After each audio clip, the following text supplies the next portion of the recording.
After realising that any appeal to Rohit's better nature was just a waste of time, I was thinking about ways of getting out.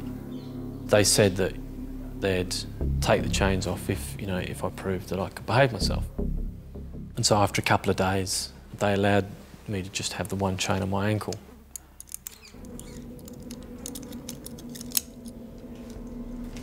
But even still, I was still stuck in this tiny little room, and it was very stuffy in there, infested with mosquitoes.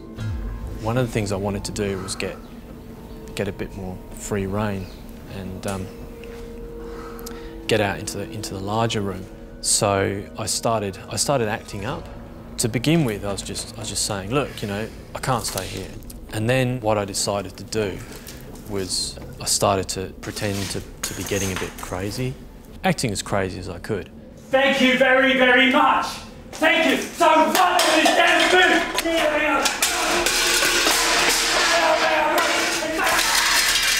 Thank you for the food. Yes.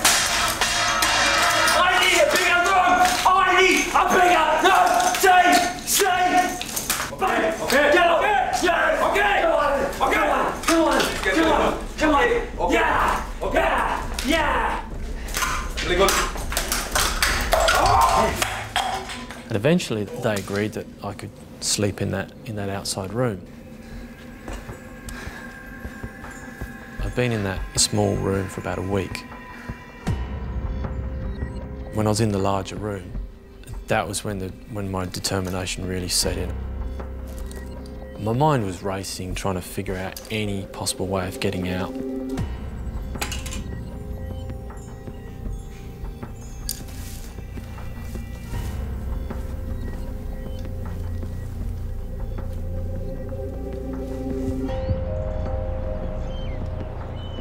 Some of the guards were pretty serious guys, and they'd keep an eye on me, and I'd watch them. And then, as soon as they'd walk across the courtyard, I'd go and just scratch a little bit away.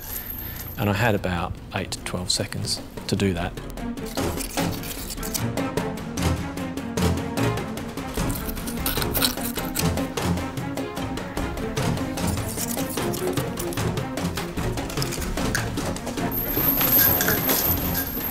And then go and sit back down, make sure they weren't coming back.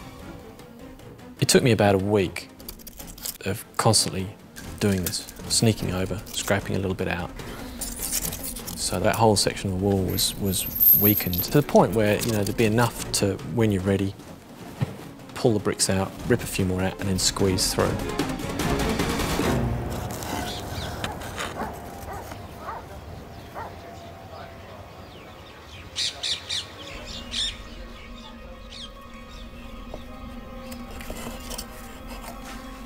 And I thought, yeah, I'm going to get out of this.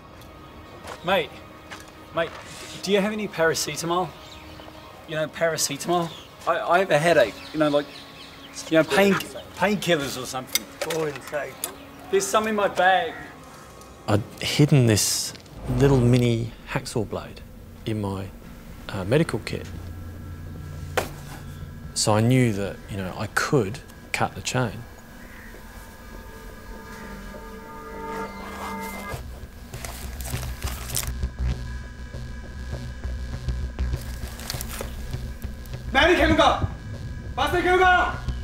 There was 2 Kashmiri guards who were quite young, didn't seem to be quite as fanatical as the others.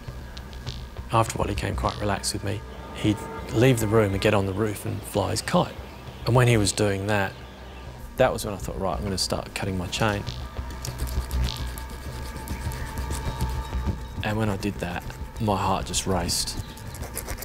But it wasn't elation, it was fear, because I'd really committed to this now. I bent the chain back, and it was clearly visible. So for the next few days, I had to make sure that when I sat down, that bit of chain was hidden.